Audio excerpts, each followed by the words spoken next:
All right, so in this question we're doing the same thing as we did for before, but this time we have an exponential graph. So let's have a look. We want to describe the transformations that take place here. So we've got the graph of 3 to the power of x.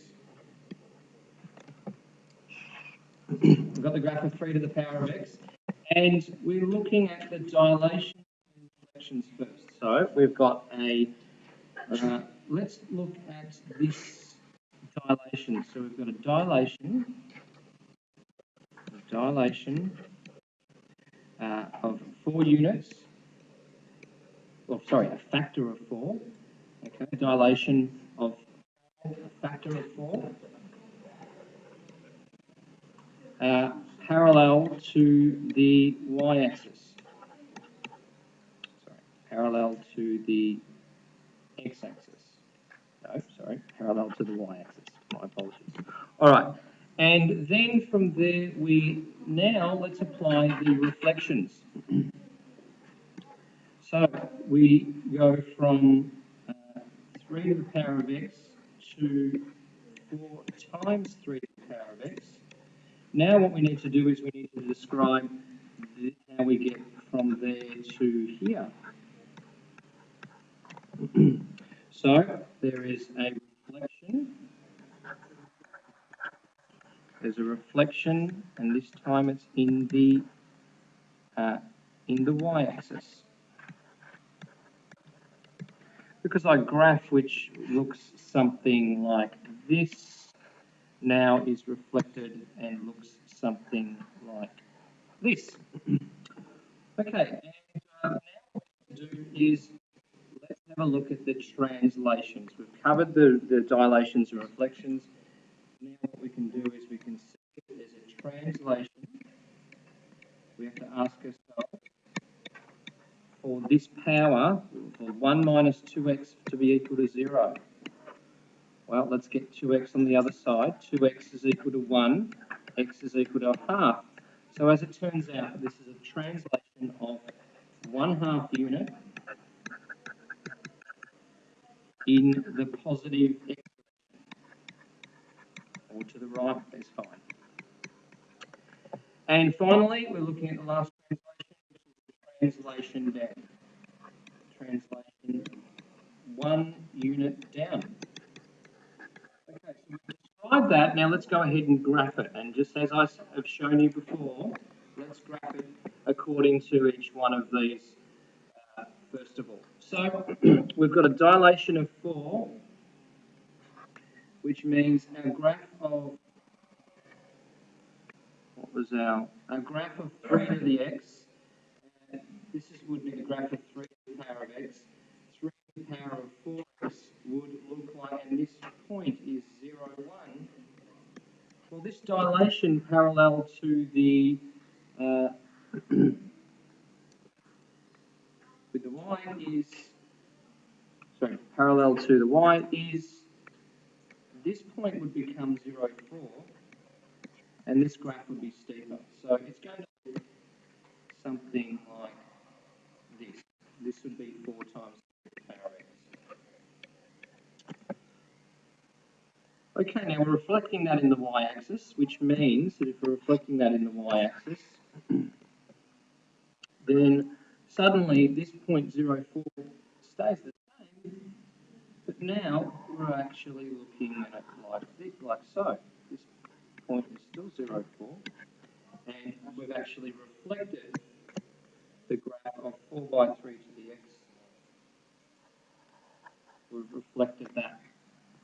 So we've gone from this to this one. And finally, we want to translate that 2 units to the right, which means that that's going to change this, and we want to translate it 1 unit down. So if we're translating it 1 unit down, suddenly that horizontal asymptote at x equals, y equals 0, is now y equals -1. We now have an x-intercept. We know we're going to have an x-intercept, and let's sort of trace it sort of somewhere down here, like so. And let's go ahead and find those intercepts. So we've got 4, 5, 3, 1. We've got 4 times 3, 5, 1 minus 2x minus 1 is equal to y. Let's find the y-intercept first. I'm going to let x equal 0. So I'm going to say y when x equals 0 is going to be 4 by 3 to the power of 1 minus 1, which is equal to 12 minus 1 is 11. So you can see here, it's probably best to work out the y-intercept first. You can actually get a better scale of this. As it turns out, this graph is much quicker. So this point is actually 0. Okay, so I'll probably advise that once you get your general shape, don't sketch the graph until you find the x and the y-intercepts. Then finally, we've got the x-intercept is when y equals 0. That's usually a little bit harder. And we're going to, so we're going to solve for this. 4 by 3, 1 minus 2x minus 1. And let's rearrange. We've got 1 quarter is equal to 3 to the power of 1 minus 2x. How do we do the opposite of both? We need to find the log. So you're not going to be able to get an exact value for this, or you're not going to be able to find a nice neat number. So let's do the log of both sides. We've got the log of base 3 of a quarter is equal to 1 minus 2x. And therefore, I'm going to get 1. So therefore, it's going to be a little bit ugly, isn't it? We're going to have x is equal to 1 minus log base 3 of a quarter over 2. All right. Now, in your CAT, you're going to get something much easier than that. But at the end of the day, that's fine. Leave it in an exact values. You won't have a calculator. All right. So that's pretty much about it. We've sketched the graph now. So then this is actually going to be a negative value. This negative value would, of course, go here. We've sketched the graph. Now, once we've sketched that graph, we're now asked to do or find an inverse. So I'm going to do that. I'll just pause it for a moment. Okay, so to find the inverse, we need to swap the x and y's. And then so we've got for the inverse, we're swapping the x and y's. X becomes y, if you like. And let's do that. X is equal to 4 times 3, 1 minus 2y minus 1. Let's get x, this 1 over to the other side. I've got x plus 1 is equal to 4 times 3, 1 minus 2y. Let's get rid of this 4. So I've got x plus 1 over 4 is equal to 3. Now, we need to solve for y, which means we have to eliminate this exponent, which means we have to use the inverse. We have to use the inverse. The inverse is log to the base 3. So let's do that to both sides. Log to the base 3 plus 1 over 4 is equal to log to the base 3. I'll write it out, but this is essentially what we're doing. 1 minus 2y, and using our power laws, we can bring that to the front. Log to the base 3 of 3 is just 1. So we've got that 1 minus 2y is equal to log to the base 3 of x plus 1 over 4. And we can now rearrange. For the sake of making this easier, is y is equal to 1 minus log to the base 3 of x plus 1 over 4, and then that's all over 2. Okay, now, of course, in terms of sketching, let's have a look at our original graph. Our original graph it looked like this. We've just sketched the inverse, so that had an asymptote at y equals 1. Our inverse is going have an asymptote at x equals 1. Okay, our y-intercept from before is going to be our x-intercept, which means that we've got our x equals 11. Let's say here, that's the coordinates 11, 0.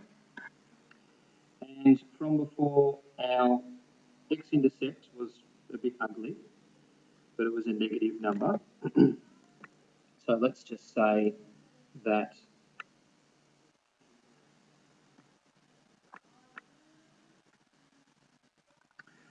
I've done a mistake there. That's y equals -1, which means that this is x equals -1. Okay, so it's a problem when I try to rush these things. So I'm going to draw that again. So that's y equals -1. And therefore,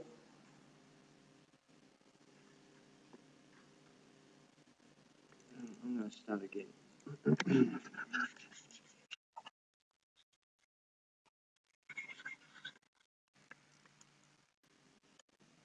So from before, the asymptote was at y equals -1. So now we've got x equals -1. The x-intercept is at 11.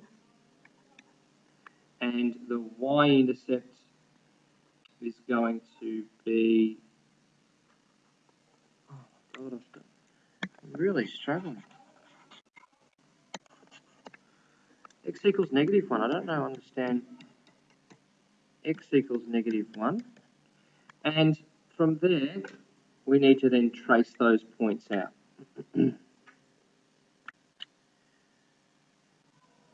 Now, we know that we've got an x-intercept, we've got a y-intercept, which is negative, and it's going to, the graph's going to look something like this. All right. So when drawing the inverse, it makes sense to use the original graph and just simply swap the x and y coordinates, swap the x and y asymptotes over, and go from there. You certainly need to practice some more, but I'll leave it at that and wish you all the best.